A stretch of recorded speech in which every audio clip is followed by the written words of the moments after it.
E aí, tudo certo? Já pararam para pensar numa coisa? Será que as nossas características vêm, tipo, em pacotes fechados? Por exemplo, cabelo escuro sempre vem junto com olho escuro. Pois é exatamente essa questão que a gente vai desvendar hoje, mergulhando de cabeça na segunda lei de Mendel. Vamos entender como é que diferentes traços são distribuídos. Será que eles vêm amarradinhos ou cada um é sorteado por conta própria? Olha só nosso roteiro. A gente começa com um jogo de cartas para facilitar as coisas. Depois, vamos ver o grande experimento do Mendel. Aí, a gente decodifica aquela famosa proporção 9:3:3:1. Em seguida, damos um mergulho para ver a dança dos cromossomos lá dentro das células. E para fechar, vamos falar das regras, das exceções e até onde essa lei pode ir. Então vamos lá. Para a gente pegar a ideia de independência, vamos usar uma analogia bem simples com uma coisa que todo mundo conhece: um baralho. Essa era a grande pergunta na cabeça do Mendel. Ele já tinha sacado que os tais fatores genéticos se separavam, essa foi a primeira lei dele, mas aí veio a dúvida seguinte, né? A pergunta lógica era: beleza, mas a herança de uma característica, tipo a cor da semente, mexe com a herança de outra, como a textura dela? Vamos pensar juntos aqui. Imagina pegar um baralho e embaralhar só pensando na cor. O objetivo é ver o que sai em cima. O resultado só pode ser um, ou vermelho ou preto. Moleza, né? Ok, agora imagina um segundo baralho, totalmente separado do primeiro. E a gente embaralha ele só pensando no valor, tipo, se vai sair um rei ou um ás. O ponto é, o fato de ter saído uma carta vermelha no primeiro baralho não influencia em nada se vai sair um rei ou um ás no segundo. Uma coisa não tem nada a ver com a outra. São eventos independentes. Guarda bem essa ideia, porque ela é a chave de tudo. Beleza. Com essa ideia de independência na cabeça, vamos sair da analogia e pular para a ciência de verdade. Vamos ver como Mendel testou exatamente esse conceito. Só que, claro, não com cartas, mas com as famosas ervilhas dele. O experimento dele foi genial, dividido em 4 passos bem definidos.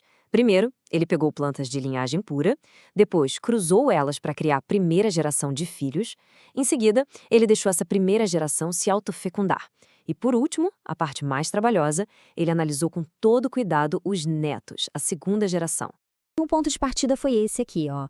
O Mendel cruzou uma planta de linhagem pura que só dava semente amarela e lisa, que são as características dominantes, com outra planta também pura, que só dava semente verde e rugosa, as características recessivas.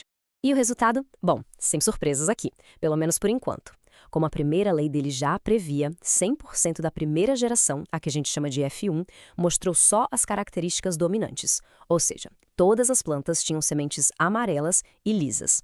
Do ponto de vista genético, elas eram o que chamamos de dihíbridas, porque carregavam os alelos tanto para o dominante quanto para o recessivo.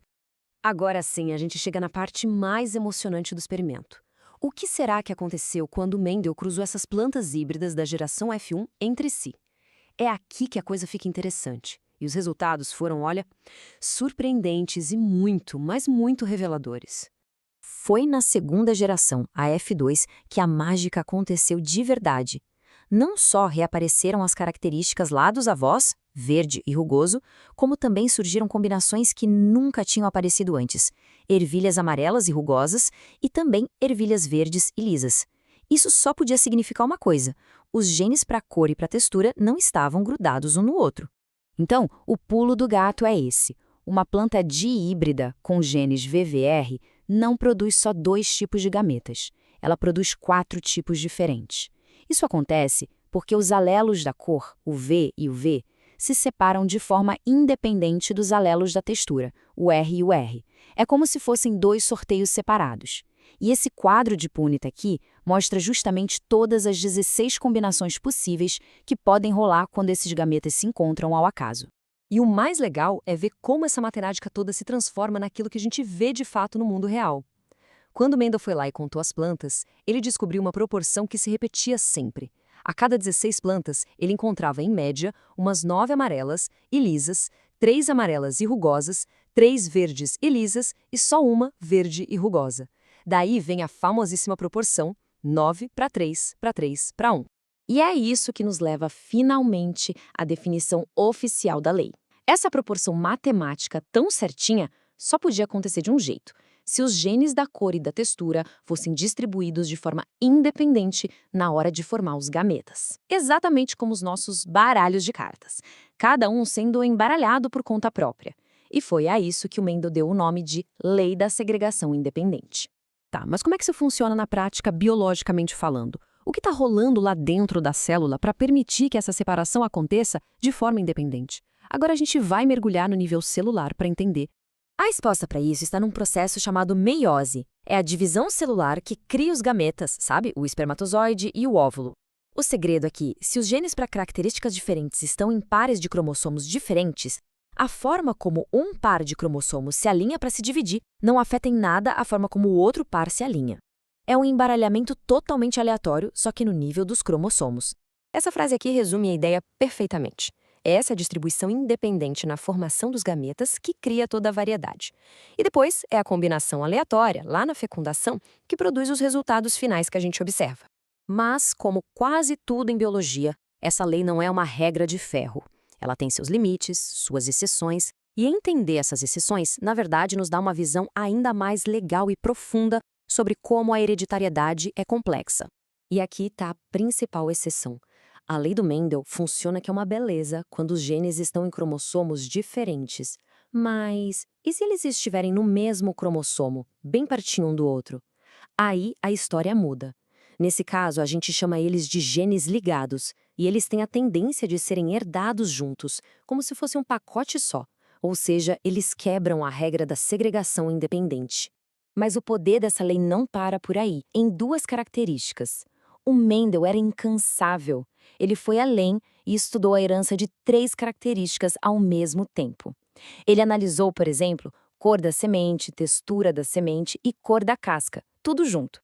E o resultado disso mostra o poder de previsão incrível que essa lei tem, mesmo que a proporção fique bem mais complexa. Olha só, 27 para 9 para 9 para 9 e por aí vai. Ela ainda é totalmente previsível. Isso prova que o princípio da segregação independente continua valendo. Não importa quantas características a gente coloque na conta. Claro, desde que os genes estejam em cromossomos diferentes. E para fechar, fica aqui uma pergunta para a gente pensar. O fato de uma lei tão importante como a de Mendel ter seções, como os tais genes ligados, não diminui o valor dela. Muito pelo contrário. Na verdade, isso só mostra que as regras da hereditariedade fazem parte de um quebra-cabeça biológico, nossa, incrivelmente rico e complexo, cheio de camadas e interações. Fica a pergunta no ar: o que mais será que essas exceções têm para nos ensinar sobre a vida?